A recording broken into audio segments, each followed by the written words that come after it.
Ce plan de paix a été divulgué aux médias, Scott. Vladimir Poutine a déjà dit qu'il ne parlerait pas avec Vladimir Zelensky, ce qui semble être un élément clé de cette discussion. Vous voulez dire que ce plan de paix est voué à l'échec dès le début? Eh bien, je veux dire, tout d'abord, nous avons parlé de la, je suppose, l'idée absurde selon laquelle Donald Trump croit avoir un effet sur Vladimir Poutine.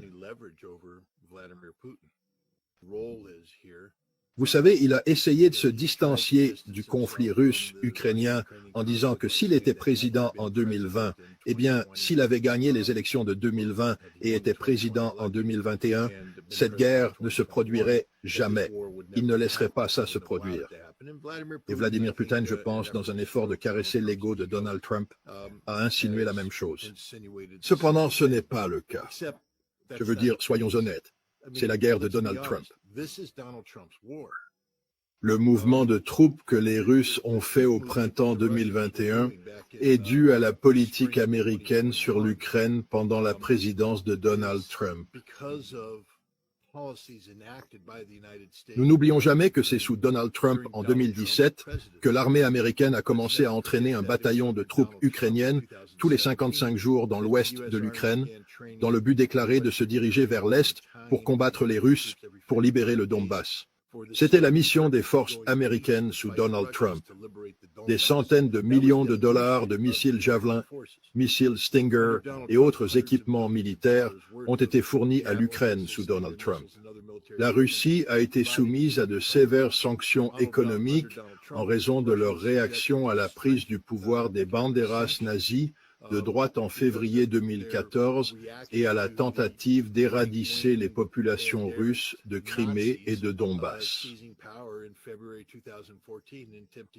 Sous Donald Trump, la fraude de Minsk a été poursuivie, a été commise. Donald Trump savait que Angela Merkel et vous savez, François Hollande et plus tard Emmanuel Macron n'étaient pas sérieux à aller de l'avant avec Minsk. Il savait que c'était une fausse. Il savait qu'il y avait simplement pour gagner du temps afin que lui, Donald Trump, puisse entraîner l'armée ukrainienne à combattre les Russes. Donc Trump vit dans un pays imaginaire. Les Russes savent bien ce qu'il a fait et qu'on ne peut pas lui faire confiance. Mais ils savent aussi une autre chose, que la Russie a gagné cette guerre et que la Russie gagnera cette guerre, peu importe ce que font les États-Unis, l'Europe ou la NATO. Il n'y a rien que les États-Unis, l'Europe ou la NATO puissent faire pour changer ce résultat, même une intervention militaire directe. La NATO est incapable de projeter un pouvoir militaire significatif dans l'Ukraine. Alors qu'est-ce que Donald Trump pense-t-il qu'il va faire? Il y a une opportunité politique ici pour Donald Trump de se concentrer sur un résultat stratégique qui serait de créer la stabilité dans une Europe post-conflit en se concentrant sur le cadre de sécurité européen acceptable pour la Russie et la NATO. C'est quelque chose que les Russes étaient prêts à discuter et à négocier. Mais Trump n'est pas concentré sur ça. Il pense qu'il va entrer et qu'il va dicter les conditions de résolution des conflits. Ce plan que les gens présentent n'est pas vraiment un plan. C'est les réflexions inéduquées d'un seul individu, Keith Kellogg, qui, je suppose, le printemps de l'année dernière, a publié cet article de preuves fabriquées, vous savez, juste des mensonges directs sur le conflit ukrainien-russe, des perceptions fausses, toutes sur la réalité de la Russie. Et de cela émergent tous les points de discussion qui sont contenus dans le soi-disant plan de 100 jours. Rien de tout cela n'est basé sur la réalité. Et puis, vous savez, Trump reconnaît qu'il ne tient pas la main la plus forte, puis fait la chose la plus absurde possible. Il menace Vladimir Poutine dans un post social de vérité qu'il a publié. Il a dit que nous pouvons le faire de la manière facile ou difficile. La façon facile, bien sûr, est l'équivalent d'une capitulation russe. Et encore une fois, juste pour vous montrer l'ignorance absolue de Keith Kellogg et de ceux qui écrivent ceci, le plan qu'ils ont proposé, le calendrier de cela, comme s'ils jetaient un os à la Russie, à l'accord, qui est en effet une rendue russe étant finalisée le 9 mai, Jour de la victoire, la plus grande fête en Russie, la plus sacrée fête en Russie, la plus solennelle fête en Russie. Et cette année, encore plus encore en fait que c'est le 80e anniversaire de la fin de la défaite alliée de l'Allemagne nazie, défaite provoquée par le fait que l'Union soviétique, détruisant 60 à 70% de la capacité militaire de l'Allemagne nazie. Cette guerre a été gagnée par l'Union soviétique. Berlin a été libéré par l'Union soviétique. Oh ouais, car tous ceux qui ont oublié Auschwitz ont été libérés par l'Union soviétique. Il y a eu récemment une journée de mémoire de l'Holocauste où le rôle de l'Union soviétique et la libération d'Auschwitz ont été ignorés. Cela montre à quel point ils sont ridicules. Le point crucial est que nous pouvons aborder cela de manière facile ou difficile. Trump a déclaré que la manière facile est que la Russie rende les choses difficiles. Et bien sûr, les États-Unis sanctionneront la Russie, imposeront des tarifs et cibleront la production d'énergie russe, y compris les grandes compagnies pétrolières. Puis Keith Kellogg est venu et souligné à quel point il est ignorant de tout aspect de la dynamique russe-américaine ou de la relation de la Russie avec le reste du monde. Il a dit que nous baisserons le prix du pétrole à 45 $ le baril, ce qui entraînera la perte des milliards de dollars aux Russes. Ils ne peuvent pas se permettre cette guerre et ils capituleront. Les Russes ont dit « Non, vous ne comprenez pas. Cette guerre n'est pas à propos du pétrole. Peu importe le prix du pétrole, cela ne changera rien. Nos objectifs stratégiques sont liés à la sécurité nationale de la Russie. Mais regardons encore à 45 $ le baril. Pourquoi diraient-ils ça? Parce qu'il a probablement fait une recherche sur Google et posé la question « Quel est le point de paiement pour le pétrole russe ?» Et la réponse de Google est d'environ, vous savez, de 41 à 44 $ le baril. Donc, il a trouvé 45. Je ne sais pas pourquoi, mais c'est le numéro qu'il a mis en avant. Mais le problème est que le point de paiement, vous savez, il y a deux aspects du paiement pour les Russes. Ils doivent vendre du pétrole à environ 7071 $ par baril pour équilibrer leur budget, car le budget russe, contrairement au budget américain 1, ne fonctionne pas avec un déficit. Ils cherchent à l'équilibrer chaque année. Et ils le font parce qu'ils vendent principalement du pétrole. Mais c'est le budget équilibré. Le prix que la Russie paie pour sortir le pétrole du sol est le point de paiement de l'extraction. Et cela se situe en moyenne autour de 41 $ le baril. Donc je suppose que ce que Kellogg dit est que nous allons effondrer le marché du pétrole. Donc les Russes ne peuvent pas se permettre de sortir du pétrole du sol. Sauf ce nombre, ce 41 est une moyenne qui tient compte de l'extraction très coûteuse du pétrole qui se déroule au nord, dans les régions polaires, où ils doivent le sortir du sol gelé, le mettre sur des bateaux avec des brise-glaces et le déplacer sur le marché. C'est cher. Mais l'autre partie qui y va est l'extraction très bon marché, qui se déroule dans les Urals et dans d'autres, vous savez, pétrole continental, d'où provient un pourcentage important du pétrole russe. Et ce pétrole sort du sol à un prix compris entre 12 et 20 $ le baril. Donc les Russes pourront continuer à pomper du pétrole pour toujours. Vont-ils équilibrer leur budget? Non. Mais voyez, les Russes peuvent passer 2 années sans équilibrer un budget. Cela signifie qu'ils ont des dépenses déficitaires. Nous avons une dette d'environ 37 trillions de dollars.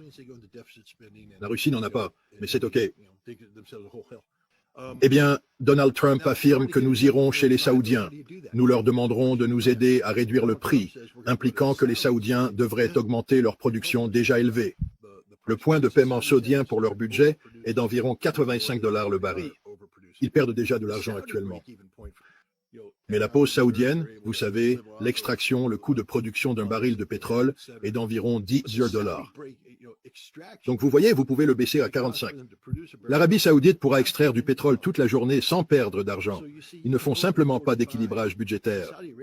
Ainsi, ils forcent les Saoudiens à baisser leur prix à 45 $, les mettant en relation avec les Russes. Mais les deux continuent à produire du pétrole, un élément clé de cette situation. Cela ne les empêche pas de pomper de l'huile. Maintenant, nous venons aux États-Unis. Keith Kellogg n'a pas pris en compte le bassin permien suivant à l'ouest, TX. Nous regardons Landman, un merveilleux spectacle avec Billy Bob Thornton. Il parle tout de l'industrie pétrolière et des difficultés là-bas. Le bassin permien comporte 2 types de puits, Vous avez les anciens puits établis qui pompent régulièrement du pétrole et c'est relativement bon marché. Il coûte environ 33 $ le baril pour sortir le pétrole du sol, mais tous les nouveaux puits forés aux États-Unis depuis 2020 sont forés dans le bassin du Permien, tous les nouveaux puits, toutes nos nouvelles croissances pétrolières, et le prix du baril est d'environ 66. C'est le point de paiement. En abaissant le prix du pétrole à 45 $ le baril pour déstabiliser l'économie russe, cela implique de maintenir ce prix bas sur une période prolongée, des mois voire des années. La production pétrolière américaine diminuera d'un tiers, car toutes les sociétés indépendantes qui espéraient des gains liés à une stabilité des prix devront reconsidérer leur activité.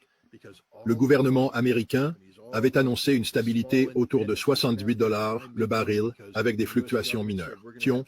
Ils peuvent investir des centaines de millions de dollars en pariant sur la rentabilité de l'extraction de pétrole. Ils font tous faillite du jour au lendemain.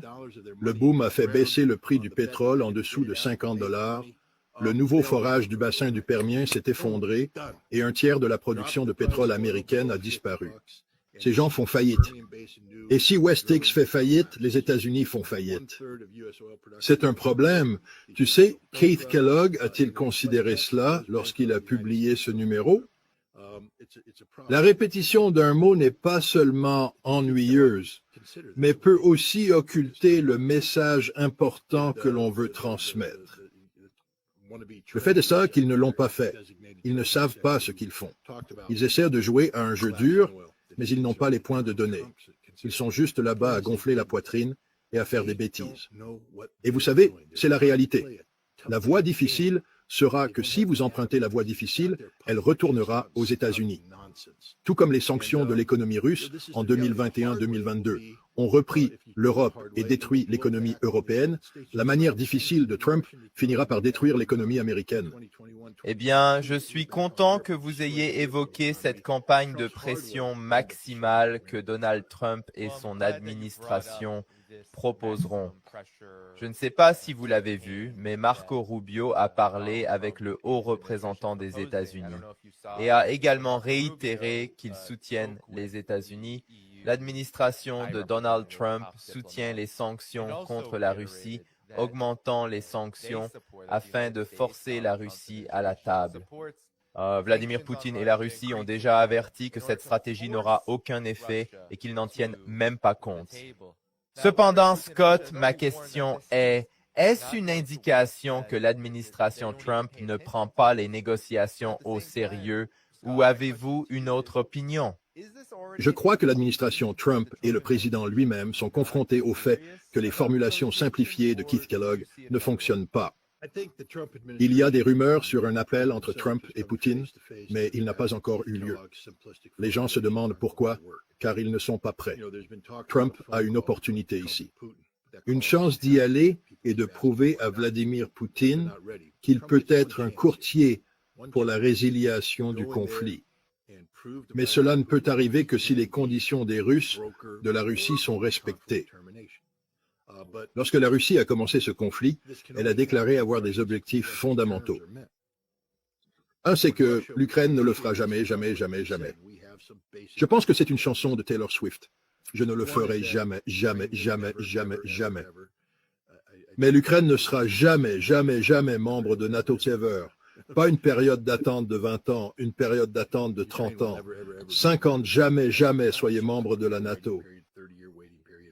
2, que l'Ukraine sera démilitarisée. Je veux dire que le plan Kellogg a permis à l'armée ukrainienne de rester intacte, de se rééquiper, renforcer et reconstruire par l'Ouest. À quel but? Donc c'est ce bras que Donald Trump a essayé de construire lors de son premier mandat. Non, les Russes refusent. Cela descend à 0, puis nous décidons du niveau à construire. Probablement pas plus de 50 000 personnes pour sécuriser les frontières. L'Ukraine a besoin de démilitarisation. Le matériel de l'OTAN sera détruit, capturé par la Russie ou retourné à l'OTAN. Rien ne restera en Ukraine et c'est non négociable. Je ne comprends pas pourquoi Trump ne comprend pas ça. Pourquoi cette guerre est-elle menée selon vous? Enfin, les gens disent que c'est du vent, mais c'est réel. L'idéologie des banderas doit être éradiquée car c'est un cancer. Cela continue de se propager, de revenir. Cela doit être retiré, la tumeur détruite, etc. Que cela ne peut être fait qu'en renversant le gouvernement ukrainien actuel, le remplaçant par un gouvernement plus conforme à la Russie. Il y aura un changement dans la constitution ukrainienne et la composition du gouvernement ukrainien. Et les gens qui sont actuellement au gouvernement ukrainien ne seront pas inclus dans l'avenir de l'Ukraine. Quelle partie de ça ne comprend pas Trump? Donc, vous savez, ce sont les réalités que l'administration Trump ne saisit pas et ils commencent à réaliser que Poutine est sérieux. Je veux dire, Poutine envoie un signal après un signal. Je veux dire, récemment, tu sais, il n'a pas dit que Zelensky ne pouvait pas être à la table. En fait, il a dit, écoute, s'il y a seul elle qui veut être à la table, ça va. J'ai compris. Je peux identifier les personnes qui peuvent s'asseoir avec Zelensky à la table. Zelensky ne signera pas le document parce que Zelensky n'est pas le président de l'Ukraine. Il n'a aucune légitimité en vertu de la constitution ukrainienne. Ce sera le chef de la Rada, le Parlement qui interviendra, mais Zelensky ne sera pas, non seulement pas signé, il ne fera pas partie du monde post-Ukraine, vous savez, et cela pose un problème non négociable. Autrement dit, si les États-Unis souhaitent le faire, ils doivent comprendre que la Russie répondrait merci, mais non merci. Passez une bonne journée. Nous allons continuer à progresser sur la première ligne. Et vous savez, nous avons atteint un point où la corrélation des forces où les Ukrainiens s'effondrent. Même le chef du service de renseignement ukrainien, qui il y a quelques mois à peine, disait que la Russie perdait la guerre. Nous donnons des coups de pied. Nous faisons cela, nous avons dit que nous avons fini, c'est fini, c'est fini. La situation s'effondre autour de nous pendant que nous parlons. C'est vraiment la fin. Et c'est la réalité. Et la Russie va juste continuer à avancer jusqu'à ce que tout s'effondre. Et ils le feront, ils obtiendront le résultat qu'ils veulent.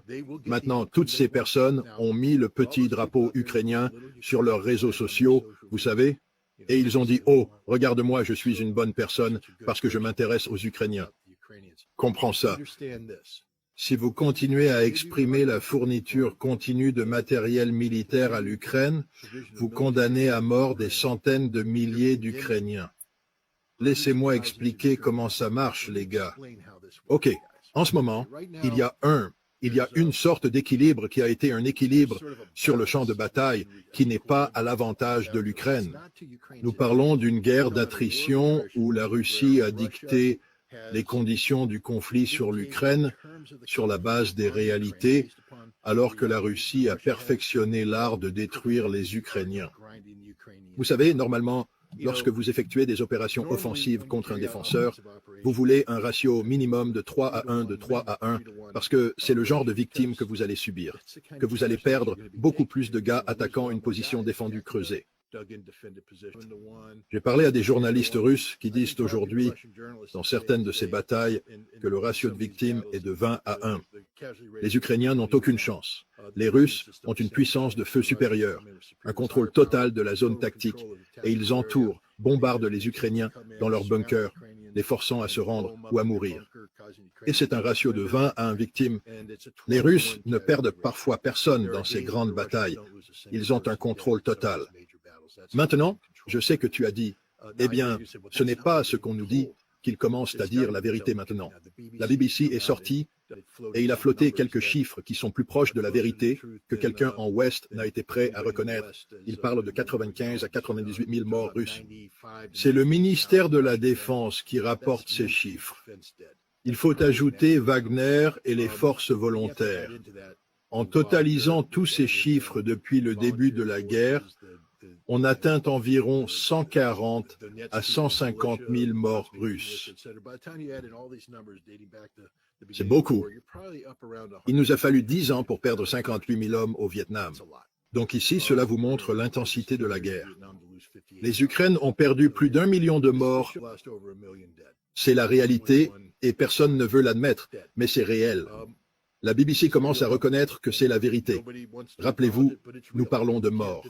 Cela signifie que les Russes blessés sont probablement un rapport 3 à 1. Donc vous savez, on peut dire que disons 400 et vous savez 450 000.